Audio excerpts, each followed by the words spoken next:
Welcome back, everybody. 15 minutes to the top of the hour. And Elon Musk and Vivek Ramaswamy, they are wasting no time determining how they will cut government spending by $2 trillion. The pair will lead President-elect Trump's Department of Government Efficiency, or better known as DOGE. They'll work with a team of lawmakers who will also be working on bills to cut wasteful spending.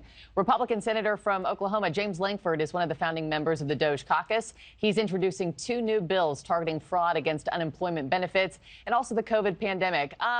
Congressman, always good to have you. Thank you for joining me again. Good to see you again, Margie. So you've tackled government waste for years, right? You've labeled it federal fumbles. You and I have sat together frequently over the course of the last 10 years to talk about the craziest places that fat needs to be cut. How are these conversations going with Elon and Vivek right now? Are you like, guys, I've been on this for 10 years. Welcome to the club. I actually have said something pretty close to that, to say we have a long list of items that we can actually bring, including some legislation that we've done in the past to be able to help identify government duplication and waste. We put in a bill called the Taxpayers' Right to Know a couple of years ago that actually identifies every single program in the federal government so we can see where we're doing the same thing 20 different times in 20 different agencies or entities. Literally, we could never see that before. So we're set up in a way that's different now, that we can really see the waste in a better way. And quite frankly, we're inviting federal workers and folks in agencies to say, you're taxpayers as well. They also see the waste in government. Report it in. Let us know what you see, because we know what we see. We want to know what the folks on the ground see as well. And let's just fix it. This shouldn't be a partisan issue. More efficient government should be an everybody issue. Yeah. And tell me, before I get to your two bills, because I do want to cover that, how does the division of labor work here between DOGE and your caucus? Do you give Elon and Vivek your wish list and say this is where we'd like to cut, or do they give you their list since y'all are the lawmakers? How does it work?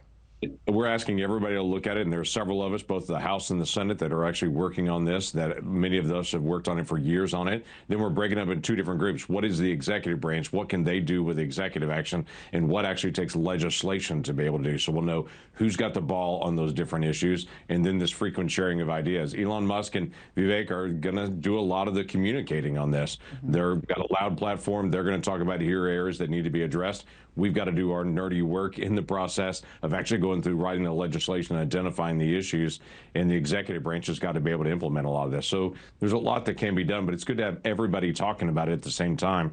That's what it takes to actually get it done. Yeah, it's going to be interesting to watch how everybody works together on this. Tell us a bit more now about these two anti-fraud, anti-waste bills that you've introduced this week. I understand they're pandemic related. Are we still hemorrhaging money on COVID issues? We still are. And what's interesting is some of the COVID programs, because there were so many and there was so much money that went out, the statute of limitations has run out for some of these programs to be able to go in and be able to check for fraud. So literally in the next few weeks, we're going to lose the ability to be able, for inspectors general and for individuals to be able to go back and to be able to identify that was a fraudulent request that actually came in, and we want to be able to get that money back. So one of them just extends out that statute of limitations, because if we're talking trillions of dollars, we need to make sure we got good oversight. The second one deals with this gap that's been in the unemployment insurance issues for a long time. Literally, if a state identifies that someone has fraudulently requested unemployment insurance, they still have to give them the unemployment insurance for a long period of time until they can go through the process of proving it, even if it's really obvious this is fake. If one person has requested 10 different ways to be able to get unemployment insurance and they're getting it 10 different times. Wow. If they see obvious fake, we want the states to have the ability to be able to turn that off immediately, and so we don't have all this money going out the door we can never recover. Yeah, turn off the spigot.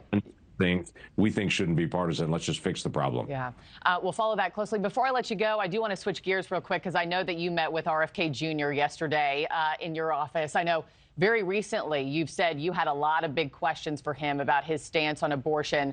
How did that meeting go? Did he answer those questions, and did you walk away from it with a better understanding of where the new Trump administration is headed in that department?